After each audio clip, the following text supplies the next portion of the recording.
Good day, everyone.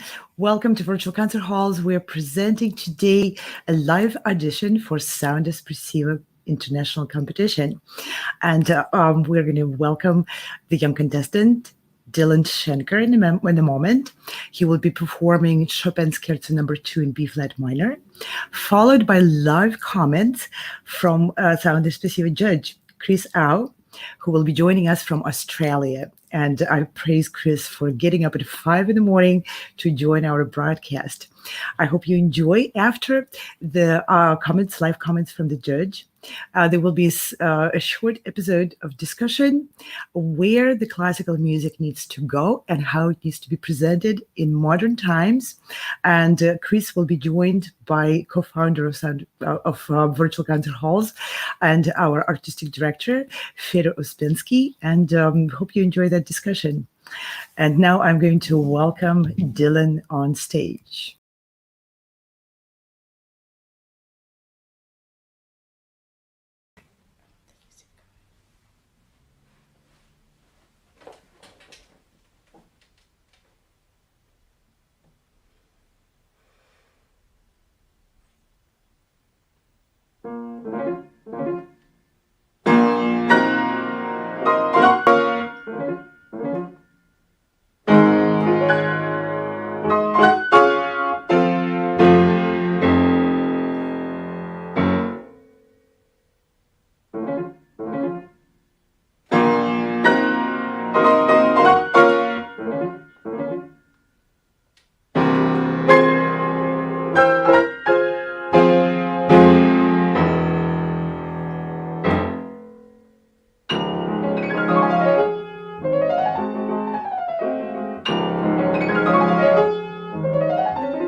Bravo, bravo, bravo. Great performance. Thank you for joining and dealing with the tech and being prepared and being with us. So I'm going to invite Chris Au, who is the judge for Sound Espressivo competition. And Dylan, if you can please take a seat at the piano so that you can hear what Chris will have for your comments. So please welcome Chris Au, Sound Espressivo judge. He's in Australia. Hello, Dylan. Thank you so much for playing. Oh, I can't see your face. Your camera's kind of long down, but that's okay. No problem. Thank you, Mom. Amazing. Hey, you sounded fantastic. How old are you, Dylan? That's all right. I'm 14. Oh, fantastic. Well, I don't think I could play this well when I was 14. Your fingers are so great. You play with such... such facility, such virtuosity. How long have you played this piece? I started it in May. That's incredible. It hasn't been that long since May. Do you like this piece? Yeah, it's one of my favorites. I had a competition in May where I was learning a lot of pieces, and I told my piano teacher after this competition I want to start learning the scherzo. So, like the day after I printed it out. Fantastic. No, you sound incredible. There's just the only thing I would say is this. Look, I think how you've memorized it, and I think it's completely memorized in terms of the notes. But I would ask you to look back at the score. So the thing is, these pieces that you're going to play, you're not going to finish playing them in, let's say, October. You're going to bring them back, right? And why do people keep bringing them back? You see amazing pianists like Evgeny Kissin bring back pieces, year after year, or maybe they haven't played a piece in 5 years and they'll bring it back and they do like a whole 4 scherzos, for example, right? Why do they keep playing this stuff? It's because there's always something new to discover in the score. Okay, you're never done with it. You never just completely memorized it, and you've completely understood it, and you never play it again, and it's done, right? People keep bringing it back. You have, Andras Schiff bringing back, all these Beethoven sonatas he played when he was young, and playing them again. So I would ask you to look at the score and really try to understand what you're doing, and if what you're doing is exactly what you want to do in the score. Right? Not what you heard in the recording, maybe some of what your teacher is saying, but what is it that you really want? Because there's a big difference in a lot of the dynamics. Even within the first couple of measures, you have pianissimo and then you have fortissimo. Right? What does the pianissimo mean to you? Why is it suddenly there's a big fortissimo? Is it an explosion? Is it suddenly like a different character? What is it? Right? Because I think you need to start thinking about these things. Now, you've got all the notes, you play fantastically. There's a few little things in terms of the interpretation that I want you to really want to do, right? There's an example of that is in the beautiful con anima melody that you do, right? You do the bum, bum, bum, bum, but you always use the same type of slowing down, all right? And this melody appears quite a few times, doesn't it? Right? But you use the same time, and when it goes to the F, you use the same time, yum, bum, bum, bum, which is really beautiful once. But is that what you really want to do for every single time it comes back? Right? Is this exactly how you want to do it? Right? The same-ish time, same-ish material, the same kind of rubato every single time. Right? So you have to ask yourself these questions, okay? Because it's a very matter of personal taste. But there is one thing that's not personal taste, which I want to bring your attention to. When you go dum bum ba dum bum, make sure you hold on to those chords until the staccato. The staccato chord is the last chord, right? Sometimes you go da dum ba dum bum, right? You come off, right? So these are little things that all you have to do is look at the score and make sure when you listen back to this recording, it's exactly what you want to do. right? From the things you do really, really fast, like in the middle section where there's these Leggero. Make sure you understand his markings as well. Leggero doesn't mean suddenly a lot faster, right? It might mean something else. Leggero might mean something else in Chopin. Go look at different pieces in Chopin and say, oh, what's leggero mean? Right? It says, does sostenuto mean suddenly taking a lot slower? Right? What does it actually mean? And slentando. Slentando is a slowing down as well, as a way to enjoy the notes. But you play that quite quickly. And then delicatissimo, you play slower. But it doesn't necessarily mean play slower. All right, so you have to ask yourself these questions, all right, and make sure that you come up with a really well-informed interpretation based on your reading of the score, right? All the musicians, all the great teachers will tell you, look back at the score. It's your manuscript, it's your blueprint, it's how you build the beautiful interpretation that you're going to keep building, all right? So I just want to, say you're playing incredibly well. You play so well. Everything that you want to do is possible with your fingers, and you memorize obviously super fast. You're learning super fast, but that's not all there is to music.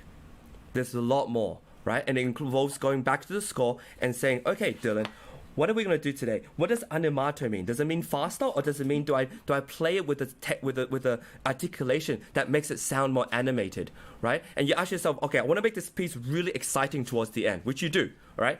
But is it by making it faster and faster and faster and faster and faster?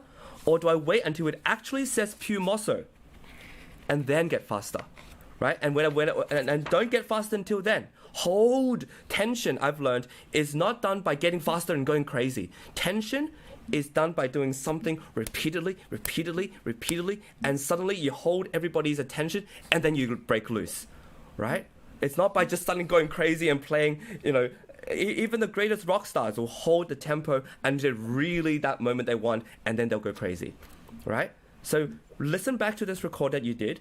You played incredibly. I'm not saying anything that you're playing horribly or you're a terrible pianist. No. I want you to take this piece to the next level, right? And that involves going back to the score. It involves listening back to the record that you did and saying, with your intelligent mind, is this what I want to do? All right? Is this how I want to do it? Or not, all right? Because I want you to keep playing this piece, and it evolves and becomes a part of you. And then when people challenge you, say, oh, Dylan, why are you playing this fast like this? Well, look at the score. It says this, and this. This is what I think, all right? And this is why I'm doing it this way. And they're like, okay, fair enough, right? But if you have no reason, you're just doing it because you feel like it, and it's exciting, then it might not be the most convincing way you do it, all right? So remember, this is Chopin's piece, so go back to Chopin. Go back and listen and look at everything from the fortissimos, and then you'll find out, oh, what if I change character here, right? What if the pianissimo section versus the forte is two different characters? Then I can do something different. Another thing, one last thing is make sure you listen to the rests. There's a lot of little rests there, right? And silence is really powerful, right? The fact I just stopped saying something right now as you're holding, right? As you're like, oh, why is he stopping? Right? Silence is really important. And if I suddenly speak softer, you'll lean in a bit, right? So use the pianissimos, use the fortes, right? The pianissimo is like, oh, what's he saying? And then boom, something big happens, right? So make sure you just go back to the score. That's all I'm going to say. Go back to the score and make sure that everything that you're doing when you're playing is informed by the score and it's exactly how you want it to be. Because then you'll blow everybody away, all right? Your fingers and your technique is already blowing everybody away. I'm so impressed that you just came home and you just sat down, got everything fixed up, and then you played. And it was incredible, all right? But you need to go further because you can. You can definitely go further with this. All right, and I can't wait to hear you hear you again. Oh, it's going to be so great. Congratulations. I really loved it. Thank you so much for all the feedback. I will definitely go back, look at the score. Thank you. You sound great. You sound great. Yeah. Thank you, Chris, very much. I was learning and taking notes, by the way, as you were giving the suggestions to Dylan. No, I'm not kidding, Dylan. These are suggestions which are addressed to you on a professional level, and that speaks to your potential and to your wonderful preparation. So congratulations on a great audition. And with this, we'll say goodbye to Dylan. Have a great day. And we will continue with our little discussion, which we have one more guest for today. We'll bring Fyodor Uspensky on screen, and the two young musicians and technology gurus and forward visionaries are going to inform us all these what we're supposed to do and how we can take our art into the future. Welcome, Fyodor. Hello. Take it from there. Hey, Chris. How's it going? Yeah, that was fantastic. I really enjoyed how you talked about that. I you. wrote down a note for myself that I felt inspired to practice from what you were saying, and that Really? doesn't happen often. That's- Yeah, I was oh, like, thank you, wow, thank you. all these things I could do to, explore music. It's really. I think it's inspiring. great. Like what I thought about when I was thinking about judging, because this is sort of my first time really judging or giving comments in this way, which is great, by the way, because you can give a comment right after they play, so it's still fresh in their mind. And hopefully, I'm not going to tell you, oh, by the way, in measure blah blah blah, you didn't do this. I think that's very kind of restricting. But if you say, look, go back to the score and come up with your own thing. Isn't that what we do as artists? Come up with your own thing and come up with why you do this and understand this. And I thought, he's such a great pianist. I wanted just to take him to the next level. Like what can he do by himself to take himself to the next level and to really understand what he's doing, because isn't that what we do? That's the whole reason, we've played something like Opus 110 since we were, in our late teens, and then we bring it back in the 25, then we bring it back again. And why do we bring back pieces? Why are we so easily done with a piece of music, right? It's because we believe that something there that we, with our age and experience or with knowledge, we suddenly say, I have more to say here. Well, I yeah, really it's- understand this. Yeah. It's a relationship with the piece, for sure. I mean, it's like a relationship. It's going to evolve as you change the piece, that you view it in a different light. You bring new meaning to it, of course, and as you play it and learn it better, you start to notice new things. And yeah, like you have the foresight to know what else can be done with the piece. So you're like, the relationships that can be found in the piece between the different parts of the piece. So that's, Yeah, and I think we really that's- need to do that, especially because this whole culture of music now, especially with competitions and everything, and even in going to conservatory, it almost makes you want to like learn every piece and just memorize everything. And you feel like you have the pressure to have played all the Chopin H's by 15, have played all the preludes by 20, and you're just going through music so quickly, as though it's just like arsenal you need in your more weapons in your arsenal. And I don't know, that's what it's about. What do you think?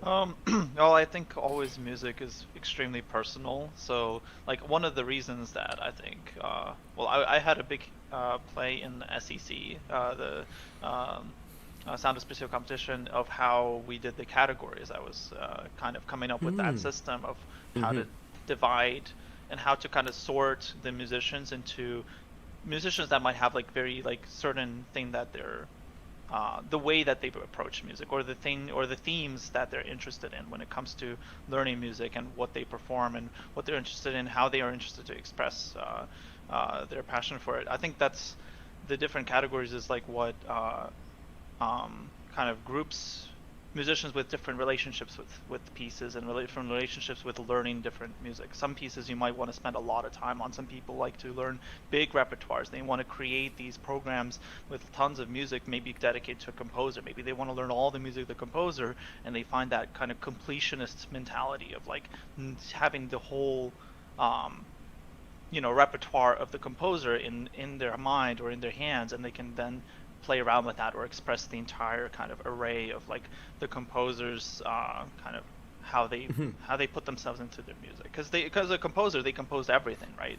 If you look at their compositions, that's what they did. They spent their time in their life, and their relationship with their writing also changed over time, and that can be exciting for some people. For some other people, it might be exciting to spend many years revisiting the same piece over and over again, something that connects them specifically to like one specific piece, and it can be very long or very short. And I think that is what really makes it so unique, like our relationship with pieces. So yeah, I think it's completely personal like that. Yeah, I think it's the important thing, which I think you're highlighting really well, is the intention. You know, the intention behind what you do is really, really important. And this goes from practicing to intentional, like in performance and how we lead our lives. I think if your intention is just to learn all these pieces so you can compete with them and then get, I have to learn Rachmaninoff third because, so and so won it and I have to learn it so I can win a competition. So you're competing to do what, right? Right. What are you trying to do with the music? Absolutely. If you're using the competition and the music to, as you say, just use it, then that's when it's I don't think it loses its value. But if you say, I'm going to learn all the Rachmaninoff's concerti, not because I want to win a competition per se, it would be great if I do, but I want to learn it because I just want to learn his piano writing. I want to learn how he orchestrates, and I want to see how it just translated into his symphonies, into the world that he was living in, his teachers, and the influence he had on other people. And I think that's fantastic. But it's about the intention. Like, what are you doing with the music? Are you just using it to further yourself, further your career, and then at the end, I think you'll be empty if you don't have the intention of actually diving deeper and really falling in love with whatever thing you're really interested in. Yeah, like I was saying, like music is definitely a relationship, I think, and it's also not only a relationship between you and the music that you're playing, it's also the relationship between you and the audience that's going to listen to what you're expressing. You're expressing yourself as a musician through a composition of a composer, so your relationship with that composer's music and how they write and whatever is really important, but also what are you delivering to the audience? Why do you want the audience to hear this particular piece or that particular piece, those choices, and what you do with the piece, how do you express it, what do you want the audience to feel is really I think also a big important thing that makes it such a big range of like what different musicians might be trying to do with music. That's exciting to see that, and I think SEC really brings that in. For example, it brings in all these different categories, really bring in different approaches to that, I think. Absolutely. So that's exciting. And having that as a co-founder of SEC and this whole incredible platform, how's your relationship, speaking of relationship, how's your relationship with music changed, and where, to bring this into the kind of culture and the society and the whole pandemic situation, where do you see this relationship going, and how has it changed for you?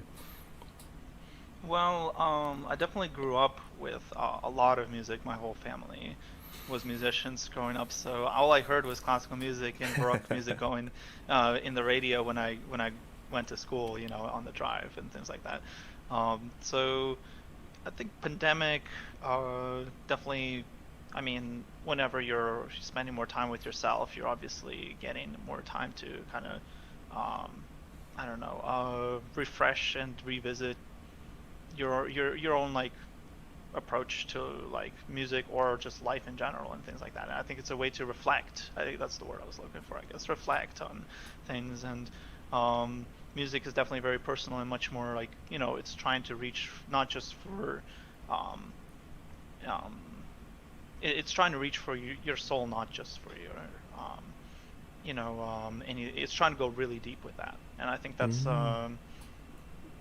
that's very personal. So for, I guess, your question, my relationship with music, I think it's always exciting for me to think about where classical music can go and how it can reach more people, because I think classical music has a very unique way of connecting people that is sometimes like quick and easy, things like, I don't know, we were talking about this earlier, we were talking about how like maybe TikTok or really like easy content to kind of enjoy and things like that is what a lot of people will do nowadays, and it's really easy to get into that. With music, sometimes it's a little harder to get into that, and that kind of saddens me a little. I feel like it would be really exciting to see classical music kind of join back in the competition, become more prominent, and really help people be able to get into it more and really understand why it matters so much to people. Because there's a lot of people out there that are really passionate about it, and they spend their whole lives practicing and performing and expressing themselves through it.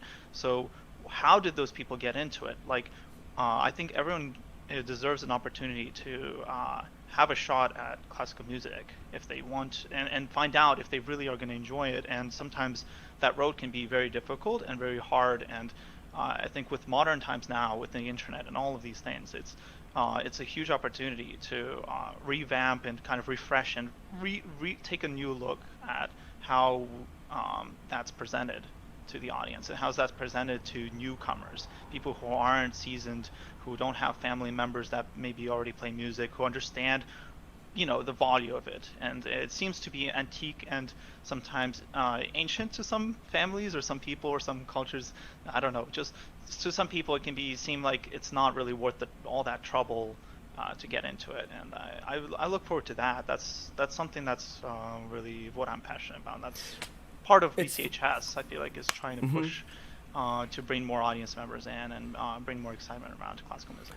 It's funny how, you go to China, like a place like China or Japan or Korea, and there are, like, these kids did not grow up with classical music, and yet they're learning it and practicing it and doing it like crazy. And then you have other households in Europe or in the United States, and they grew up listening to classical music and they don't want to touch it anymore. They might have learned piano when they studied it when they were young, and they're like not interested anymore, right? And so you have to. I'm starting to question what is the impetus that makes us want this and value this, right? And I like film a lot, and it's just like.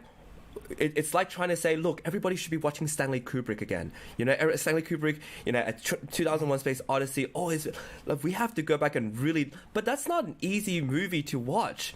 It goes on, it drags, and you have a lot of still shots for a long time. In an age of Michael Bay and Disney and Marvel movies, that's too boring, how can I... It doesn't hook you the same way that... It doesn't. Yeah, it really doesn't. The hook is different. Yeah. And it's so much harder to get into. You have to, okay, all right, I'm going to, get myself ready, to do this. And it's the same for, I took anyone to like a Bruckner symphony. Okay, that's an example of something that's, a really long symphony, a very long art form.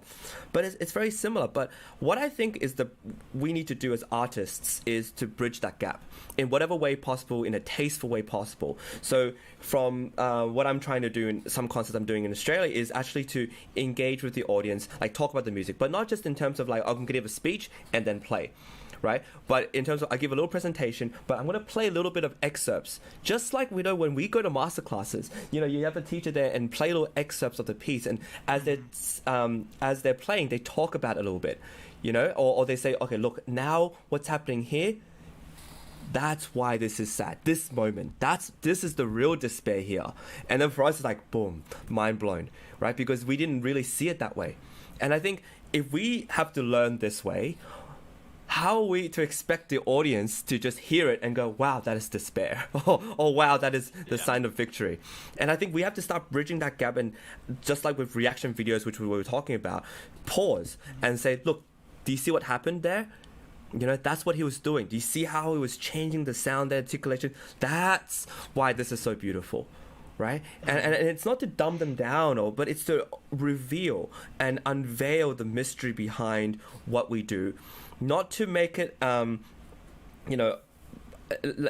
to cheapen it or make it like, but to really, really open it up. Because I don't think that the solution is for everyone just to be playing Lieberstrom, Fur-Elise, and all the classics, and that's all we play. I believe that we can play the repertoire that artists really want to play, from Ligeti etudes to the whole world Templar Clavier and everything in between and beyond and after, but still engage them. Right? But still engage. I don't think we should compromise our artistic integrity and play all the classics and do covers of, Coldplay. Just to satisfy what the audience has heard or understand. I don't already. believe in that. Yeah, because we can. I think that can change what audiences can understand in this genre in general.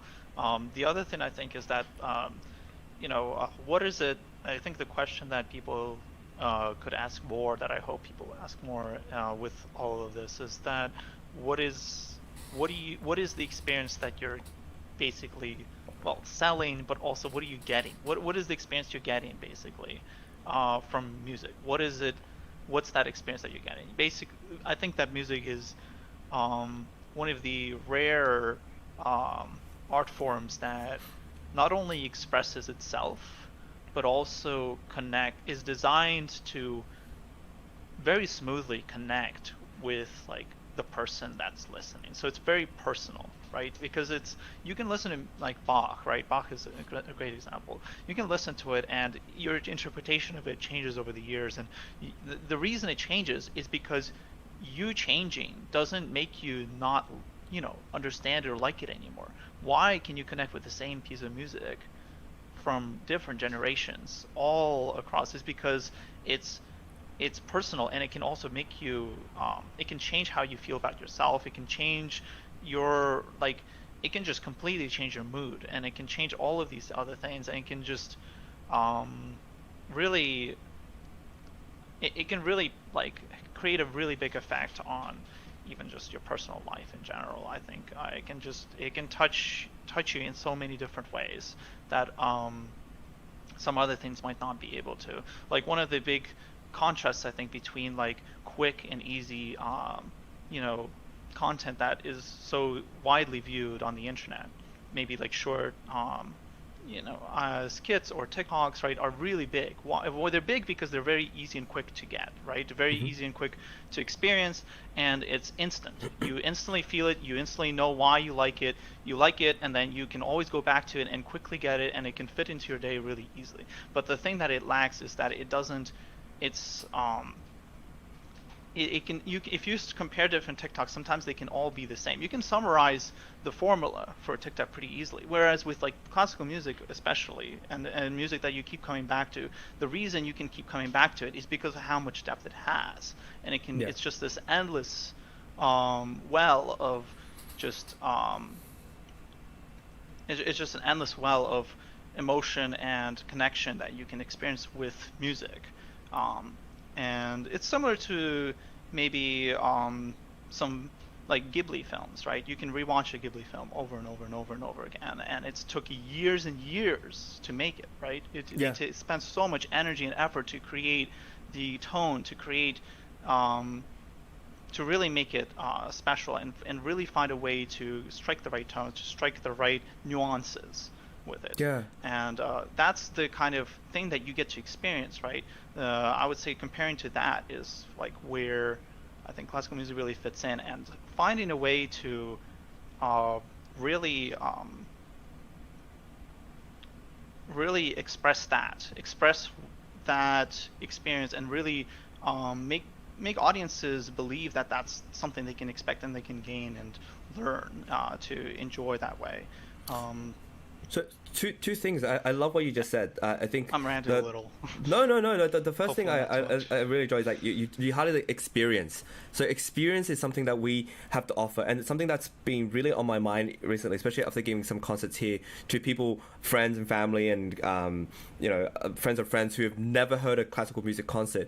As I was preparing for it, in form of making my own program, and as a kind of a card that's on their seat, making sure that I'm going to Costco and make sure that everybody has water and a little snack after, and then the presentation, I had speech notes and how to present, and I actually practiced it once or twice with a friend on Zoom. I realized what I was doing was I was serving the audience. I said, look, I'm not gaining anything from this. I'm just trying to give myself as much as possible to the music and to the audience. I had a list of everybody who was attending. I was like, okay, I need to make sure that I include this would relate to them, or you're personalizing it to them. Yeah, and I'm making sure that want, and I know that, for example, this person hasn't been to a classical music in forever. And all these people haven't been to a concert in forever. All right, I need to do something better. I need to kind of make this accessible to them. And I didn't compromise. I played Debussy etudes. I played a Schubert impromptus. I played. I did play a Chopin nocturne. One of the early ones. I did a bit of everything.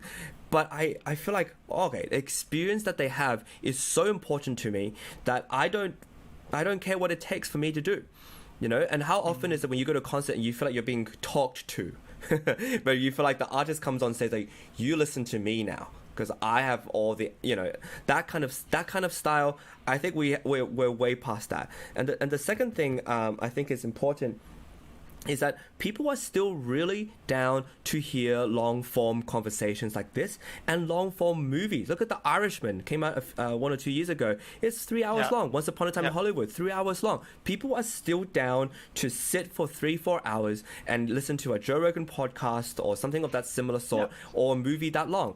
It's just about, like, so I don't want to like make everyone feel like the audience now is just down for TikTok 30-second videos. No.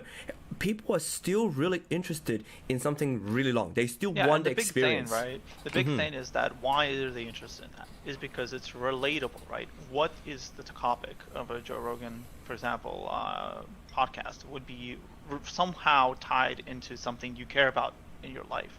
So one of the things I think that is definitely a good way of going about things is to, of course, reveal more of why did the composer write this piece? Why did they take all this time and effort to learn music to write this piece, right? What is their relationship with it? Because it has to do with something in their life. They're a person. Composer is a person. They had something going on and they wanted to express it through writing. And I mean, I even write sometimes. I'll have some spurs of moments and I want to have something going on and I want to express it, and I'll write down, I'll write some notes in music and I'll come up with little ideas, and sometimes I'll come back to them and it's a relationship all over again. And I'll come back to it, I'll do something more with it, I'll maybe develop it, adds an accompaniment or something in harmonies, whatever, right? Composition is also same thing. It's a long term where it's basically a long journey. I think every single piece in itself, honestly, is just a long journey of just a relationship that you can have with it. And how does it tie into your personal life? So a lot of times music does very well in film. The reason being because it can embellish and dress up, of course, a lot of the action. It can make you, and it can convey the feelings.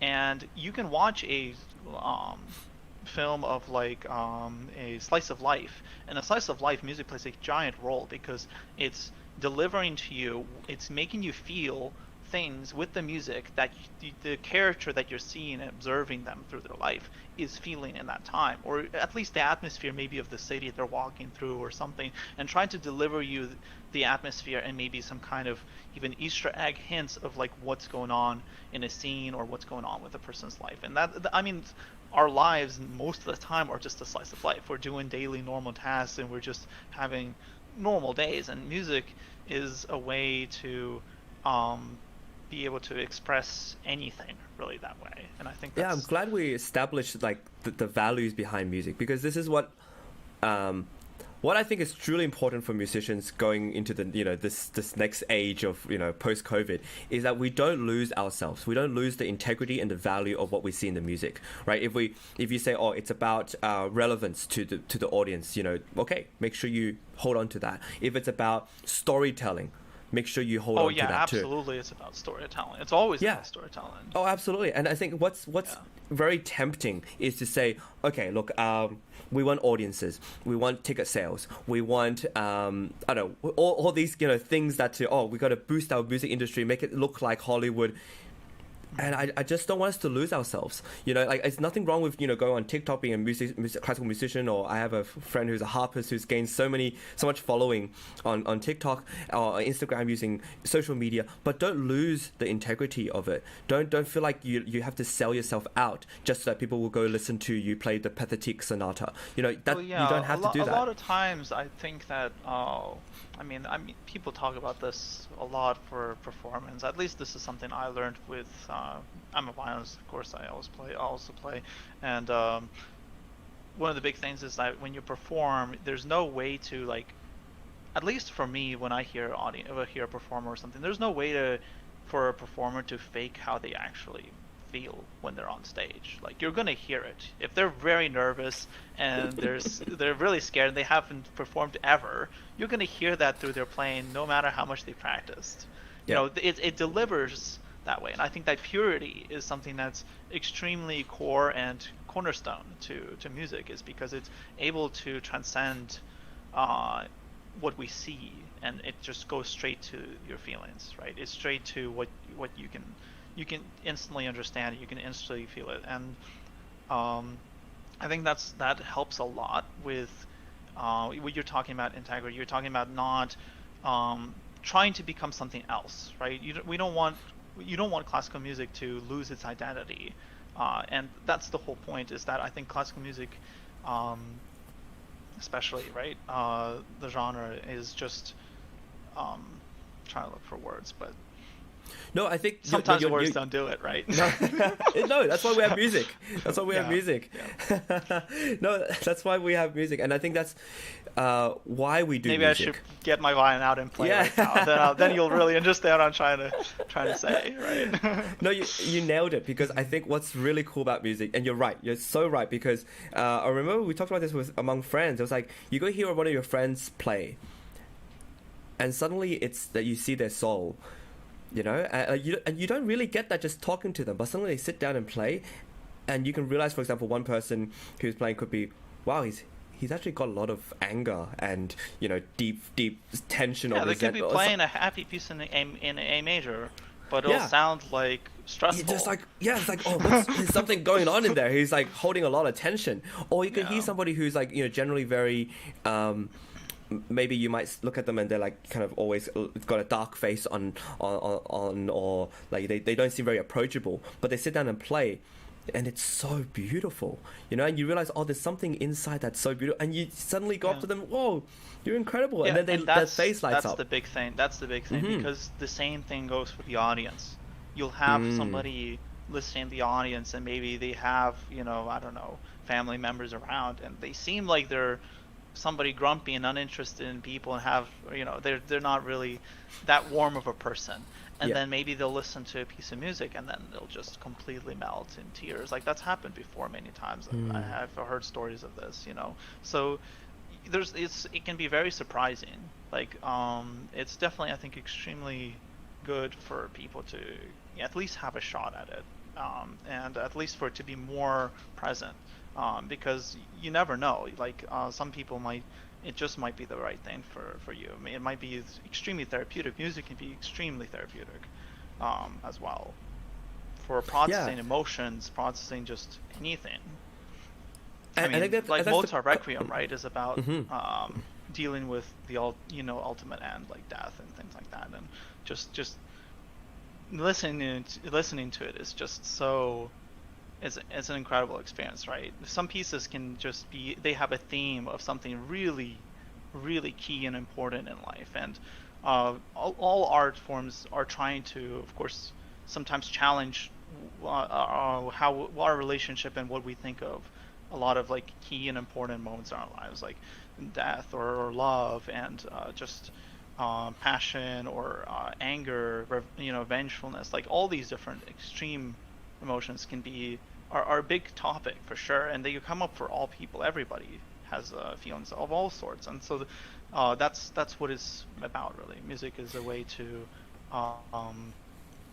be able to have a conversation with it without having to, I don't know, without having the barriers of talking and Right. I don't know, And that's what I embarrassment. wanna Even it can just get you into a in- personal conversation with yourself almost. Right. Yeah. And I think that's what I want to infuse in, sort of like, you know, from the judging to just teaching, or to the audience, is that, you don't really know what F minor is in the context of the music if you just hear it by itself, or if you're a blank slate.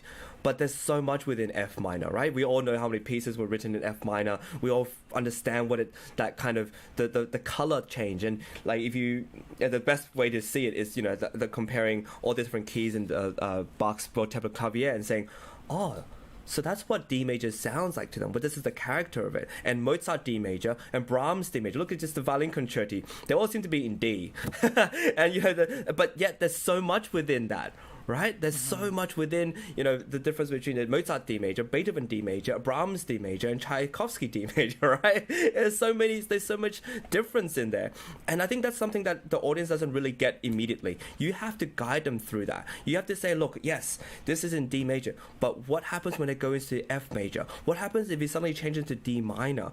Why is that so significant, right? And I think that's what I'm trying to do with my concerts. It's like, I'm trying to highlight, look, this is what charming sounds like. like? This is in the Schubert impromptu. Why does this theme keep coming back? It's because it's reality. It's an F minor, and the reality is that Beethoven died last year, and he still can't get over the death. And death is something that's on such a high, like in our lives, death isn't that high in our worries. We're like, oh, we'll go to hospital, we'll be okay. Oh, we're gonna live forever, we'll be fine, right? But death was huge for them, right? Death was incredibly like looming. You always, if you get sick, you could die. If you Well, get yeah, like there were the medical field was definitely and way more ancient than nowadays. And that's why the Romantics were always writing about death and nature. And so, like, if you get one bushfire, everything's wiped out. Now we might be able to survive it. Or if there's a big, storm or a big, everyone gets the flu, we'll mostly live, even through childbirth. Most of us, survive childbirth, right? So why is death? And so that's why we look at F minor or C minor and relate it to death, and the encroaching kind of fatalistic, approach of it. If we relate it that way, then suddenly the audience like, oh, I see. Yeah, and the thing that also I happening. think people don't sometimes realize is that music is basically a language. It's a language of communication, just Absolutely. like speaking. And the thing is that, like, why are all these composers using the same keys for certain types of tones or themes or basically topics of conversation through music? Why are they doing that? Composers almost have even conversations. Sometimes they'll take a page out of one of their favorite composers, and they'll throw in a nod to a composer that they really like, and then create a piece out of it, or a variation out of a theme of somebody else's work in some way, and things like that. There's relationships that you see also with composers with each other, and so that's just that. So it's a language, and I forget what I was going to say with the language part. That's all right. I wanted to pivot a little and ask you, like, what are you doing with SEC and virtual concert halls, and what are you doing to pivot with all that? I feel like we have really similar values and how we see the music and why it's important. So what are you doing in your organization now to sort of make it apparent, especially in like our modern age? Well, there's a lot of programs that we're doing regularly, and we're regularly asking musicians that may be passionate about something specific, and we go, hey, do you want to do a program and just live stream it, and we'll help create it, and if there's something we can do to make the production help convey it in the way that will be effective and get an audience excited for it and deliver the tone right, then we get involved and we make it happen. And we've been doing regular concerts for over a year now already, of course. It's incredible. And it's been so, and I think that's been definitely the big part of VCHS. SEC is kind of was like a new take. I definitely think that redoing the old systems and finding a new way to do things with competitions, or do it with performances, or with anything really. Just finding new ways to do it to excite the new generations into participating, I think is definitely something that SEC is part of.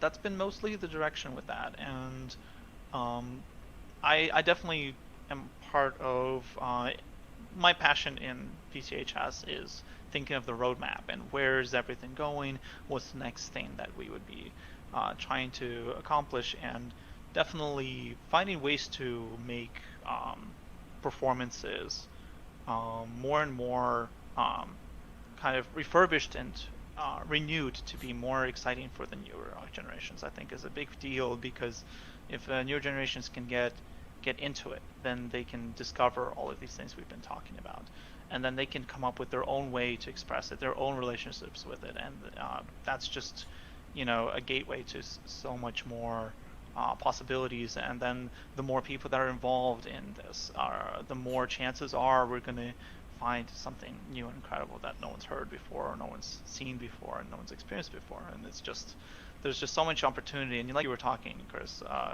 there's a lot of pieces out there that are barely performed, and with more people, there's more chances that those pieces will get a new light, a new take, a new performance, maybe excite another group into taking on, say, like if a composer, there's like very few pieces played by him or something, or by her or whatever, and somebody performs it and they find some way that they want to deliver it, and it just excites a whole new branch of audiences or performers.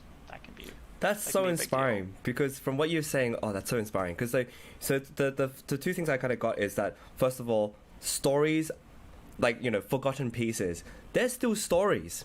And just as we can play Chopin's Scherzo 1, 2, or 4, or any of these Brahms concerti again and again, but there's equally stories, from the forgotten ones and less played ones to the more played ones. There's still stories. And what's really cool is the second thing is, like, if we can help, the best audience, I think, to teach classical music to is probably the youngest generation, blank slate.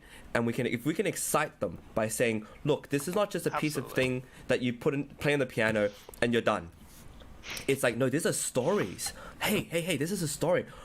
Slow down for a second and think about this fortissimo you're playing, or think about this melody you're playing, right? Why is a phrase mark that's all the way, goes on and forever? The best part is, once you learn how to play, right, you get to decide what you do with the piece, right? You get a decision, you get agency, you get to decide your journey through music, right? How exciting is that? And I think that's just the best part about it, is that composers are not going to write down every single thing you can possibly decide with your performance, right? They're going to write down the notes, and they're going to give you an idea of what they want you to do, and then you get to do what you want with it. You get to be creative, you get to create your own interpretation, create your own relationship, create your own story. Really, that's really what I think is the kind of the pitch or the hook that I think will should excite people into it. Absolutely. It's like, why is Shakespeare still so popular? Like, the reason I believe classical music will live on is because I think because I see Shakespeare continuing.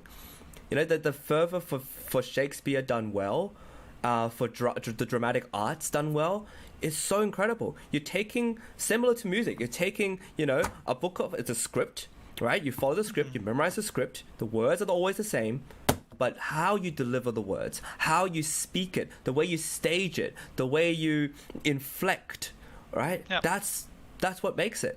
And people that's are what makes hooked it on last, is because you can redo it. It's not set in stone. It's not like a recording of, say, a song. Honestly, we can go at it this way. Like, people do covers of popular pop songs all the time. Why? Because you don't want to hear the one version. You want to redo it. You want to have a new take on it. You want to be creative with it and evolve it. People want to see that evolution, and that's why there's a lot of people who will do covers of songs. They'll do acapellas, or anything with it.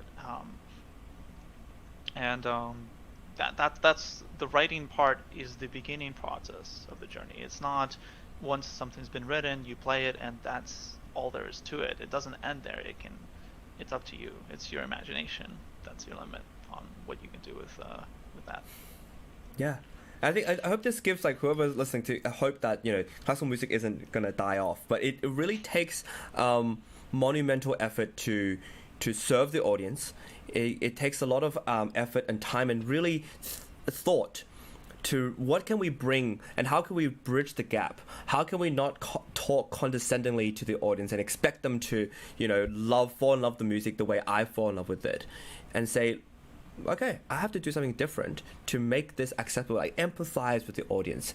If I went to Shakespeare for the first... That's what's exciting for audiences. What's possible with this? Absolutely. And if I've never been to a Shakespeare play and suddenly I'm watching it for the first time, but if someone said, look, hey, like, if this, look, watch what's happening. Look at the thing here. See, this is how, what this word means, right? And there's a lot of the meaning is lost when you don't really know what's going on. But if you actually, shed light on what's behind it and say, look, currently, hey, hold on, we're on G major, right? We were all the way in, I don't know, E flat major before, and suddenly we're in G major. What does this mean in relation to E flat? And if you can shed light to something like that, then as they're listening, something else will happen in their minds. And I did this, and I know it works. Yeah, I really know it works. I played this F minor Schubert impromptu, and before I told the story of it, look, I said, look, it's my story. This is what I think it is, right? You come up with your own story, but this is how I see it, right? And that's why when it goes into A flat, it's incredible. That's why when it goes to A flat minor, from F minor to A flat minor, what the hell are we doing here? But this is what it means. And when you do that, at the end of it, and you shed a little historical context about, Beethoven died the year before, and he's like, he's dying that same year.